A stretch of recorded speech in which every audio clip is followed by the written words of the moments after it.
isbedel doonka aynu kulligeen wadannahay ee Jubbaland waa isbedel doon nabadeed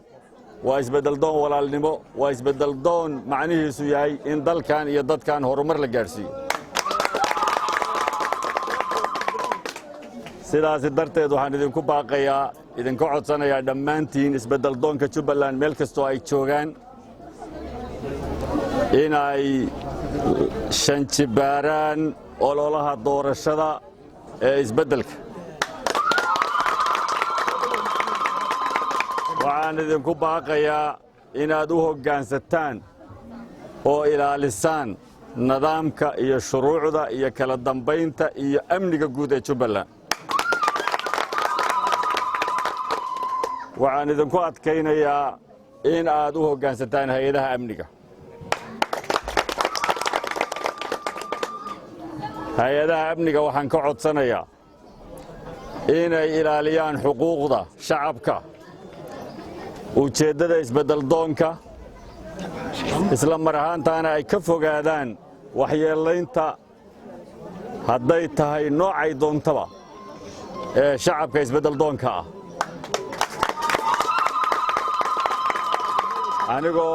anigoo ammaan iyo bogaadin badan u soo jeedinaya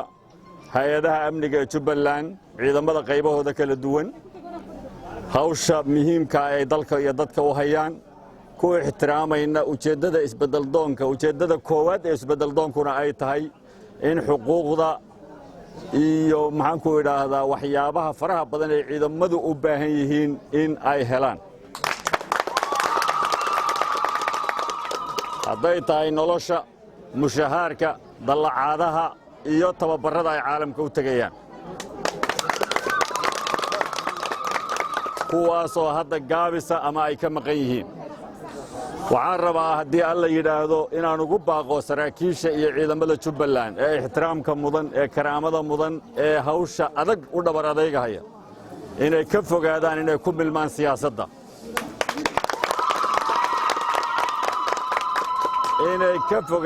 inay ka fogaadaan shakhsiyaad ka mida in loo adeegsado ololaha doorashada oo shakhsiyaad gaar ay u adeegaan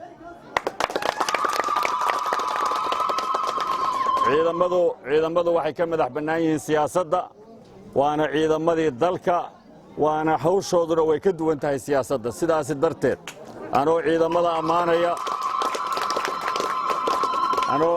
ciidamada ammaanaya oo dhiiri gelinaya haddana waxaa suuragal ah in shakhsiyaad si gaara loo isticmaalo shakhsiyaadkaasoo laga yaabo inayna lahayn waayo aragnimo khibrad iyo aqoon macnaha ciidanka uu yahay uu xambaarsan yahay inaanu aqoonin laga yaabo waxaan u soo jeedinayaa in aanay dhicin in ciidamada qaybo ka mida la adeegsado sidii ka dhacaysay saraakiisha qaarkood ay ka hadlayeen oo kulligeen aynu wada arkeen waxaan u soo jeedinayaa dhammaan reer Jubbaland inay gacmaha isqabsadaan oo midoobaan lama kala qaybin kara shacabka Jubbaland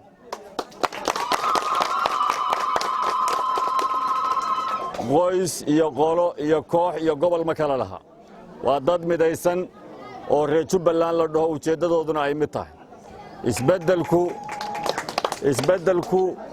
wuxuu xambaarsan yahay midnimada Jubbaland iyo horumarinteeda waxaan rabaa hadallada badan iyo hawlaha badan waynu isdhihi doonaa laakiin inaan idiin sheego geediga isbeddelku inuu meel fiican marayo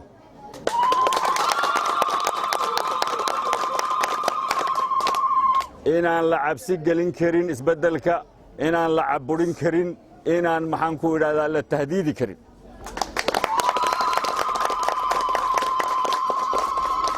sidaas darteed waxaan soo jeedinaynaa cid kastoo ay khusayso inay qaybteeda ka qaadato in si walaalnimo loo wada kaambeyn gareeyo Jubbaland doorasho xor iyo xalaal ka dhacdo ciddii ku guuleysatana lala shaqeeyo dhammaanteena aan la shaqeyno isbedel doonka waxaa mamnuuc ka ah aflagaado iyo cay iyo dagaal iyo wax kasta oo qof dhiba waa arkayseen aniga inaan airportka ka soo lugeeyo oo Kismaayo ku imid mana dhibsanaynin sidaas darteed qof idinka oo wax dhibsan kara ma jiro ujeedaan leenahay meel baan ku soconnaa meeshaasaan noo ballan haddii aan la yidhaahdo meel ka sokaysanna laguma hakin karo jidkana lagama leexin karo na laguma joojin karo maxaan ku idhaahdaa fikrad kale iyo caqli kalena laguma adeegsan karayo intaasoo dhan waayo aragnimadeedaan leenahay aqoonteedaan leenahay siyaasaddeedaan leenahay kabasitigeedaan leenahay aan ku handal garayn karno oon ku manage garayn karno wax kastoo naga hor yimaado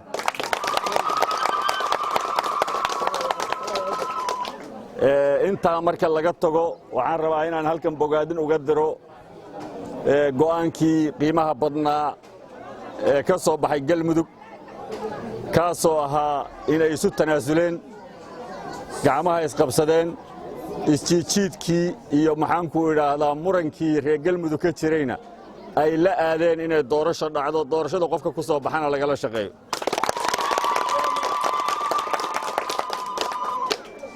waxaan u rajaynaynaa guul iyo shacabka galmudug inay midoobaan waxaan u soo jeedinaynaa maamulka jubbaland inay qayb ka noqdaan dariiqii saaxiibbadii siyaasadeed ee dowlad goboleedyada ee soo jiray waxaan u soo jeedinaynaa maamulka jubbaland ee hadda hoggaanka haya inuu la mid noqdo maamulladii ka horreeyey sida ay u adeegeen go'aammada u qaateen isla mar ahaantaana ugu naxeen shacabkooda iyo dadweynahooda waxaan xaqiijinaynaa dariiqa meel aan ahayn oo la mari karo oo lagu leexan karo ama lagu leexleexan karaa inayna jirin ee kaa ay tahay meesha marka ugu dambaysa hawl oo dhan ay ku dhammaanayso waxaan rabaa inaan idiin sheego reer jubbaland haddii alla yidhaahdo kambaynka ama ololaha doorashadu sidaan idiin sheegay inuu shanjibaarmayo muddadii ay dhowdahay bishii julaay baa la gelayaa bishanna waa bisha ugu muhiimsan howlaha ololaha in qof waliba u adkaysto ma dhici karto in qof la tahdiido ma dhici karto qof in loo hanjabo ma dhici karto qof in la cabsi geliyo ma dhici karto qof Soomaaliyeed in xorriyadda laga qaado ma dhici karto qof in taageerada uu cid taageeraya lagu waxyeeleeyo oo naftiisa ku waayo tacsi xooggan oo tiiraanyala ayaan u diraynaa ugaaskii ama nabadoonkii inaga dhintay ee gacanta ka xaqdaran ay dishay hay-adaha amniga iyo laamaha cadaaladana waxaan ka codsanaynaa inay baadhitaan dhaba sameeyaan miiskana soo saaraan kiiskaas iyo meeshuu ku dambeeyey isbeddel doonku ma aqbalayo in qof si dhib yar loo dhibaateeyo dadna la iska ilaawo maalmo kadib ma dhacayso adduunku wuu xisaabtamayaa bugaag baa furan maxaan ku idhaahdaa dadka Soomaaliyeed oo wada markhaati waxaan rabnaa hawshaas ciddii iska lahayd in miiska la soo saaro annaga oo runtii aad uga xun ugana tacsiyeynayna qoyskii eheladii iyo reer Jubbaland oo dhan iyo inaga isbeddel doonkaaba isaga tacsiyeynayna waxaan leenahay cadaaladda la horkeeno odayaasha dhaqanka ee Jubbaland waxaan u soo jeedinaynaa doorkooda ha qaataan waa inay doorkooda qaataan beelahoodu xubnaha ay leeyihiin ee baarlamaanka u gelaya in ay soo xulaan in aanay dhicin 3 keen mid baan kala baxayaa waa nasiib darro waa meel ka dhac waa ceeb waa wax aan la qaadan karin sina loo qaadan karin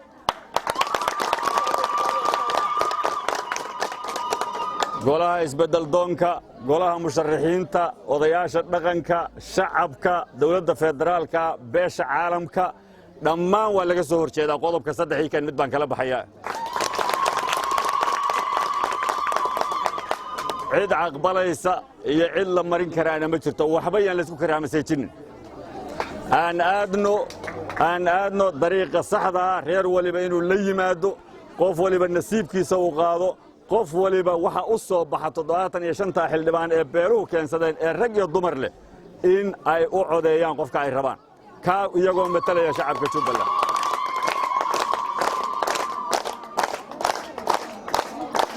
waxaan soo jeedinaynaa doorka haweenka in ay ka dhex muuqato baarlamaanka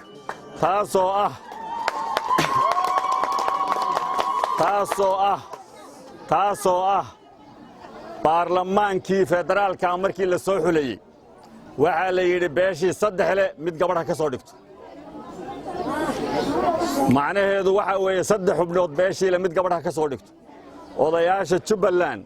waxaan u soo jeedinaynaa beeshii saddex leh inay mid gabadh ka soo dhigta gabdhuhu saasay wax ku helayaan beeshii shan leh ay laba gabdha ka soo dhigto oo khasab lagaga dhigo laakiin saddex ii keena gabdhaha waxaan rabnaa inaan la marin habaabinin saddexda ii keena mid baa gabadh noqonaysa markii hore laga soo dhigi lahaa waxaa loo baahan yahay gabadhu inayna la gelin bakhtiyaa nasiib waxaa la rabaa inaan la gelinin waxaa la rabaa inaan la gelinin bakhtiyaa nasiib iyo inay helaysi inayna helayn waxaa la rabaa bannaanka shuruudaha in lagu soo daro beeshii saddex leh mid gabadha ka soo dhigto gabadhaasina ay beeshii ka timaado gabdhuhu sidaasay wax ku heli karaan oo keliya taasay ku heli karaan saddexii kan mid baan ka qaadanaya kuma heli karaan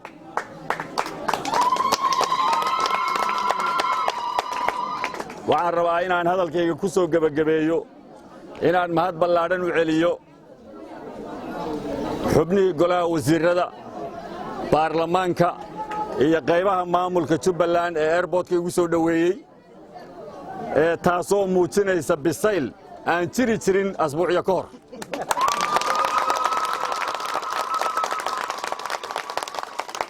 waxaan uga mahad celinayaa inay fahmeen waaqica siyaasadeed ee Soomaaliya maanta yaalla iyo caalamka waxay muujinaysaa midnimo iyo isu soo dhawaansho iyo in dariiqa doorashada iyadoo walaalo leeyahay la aado si gaar iyo si guudba saaxiibadii airportka igu soo dhaweeyey ee qaybaha maamulka aad baan ugu mahad celinayaa ciidamada Jubbaland waxaan u soo jeedinayaa inay waajibaadkooda gutaan amniga ilaaliyaan shacabkana waxaan u dardaarmayaa inay la shaqeeyaan ciidamada gacan siiyaan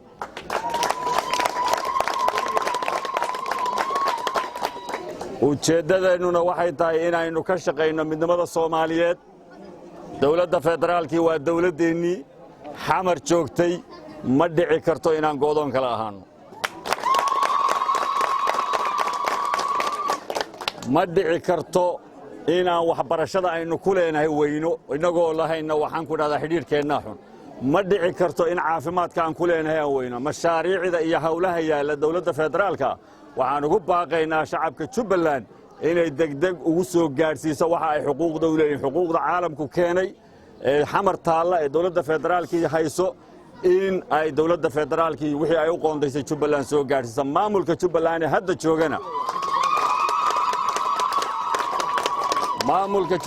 hadda joogana waxaan u soo jeedinayaa muddada yar ee u hartay inay la yimaadaan caqli iyo farsamo iyo siyaasad ay kula macaamili karaan dawladda federaalka iyo caalamka intiisa kale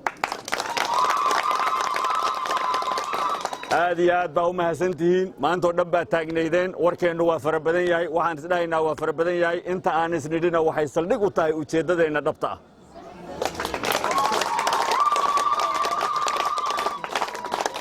ilaahay idankiis waa guulaysanaynaa ilaahay idankiis midnimada Jubbaland baan ka shaqaynaynaa ilaahay idankiis doorashada maalmo kadib ama bilo kadib waxaynu kulligeen isugu tegi doonaa magaalo madaxda rasmiga ahayd ee Jubbaland ee Bu'aale haddii la yidhaahdo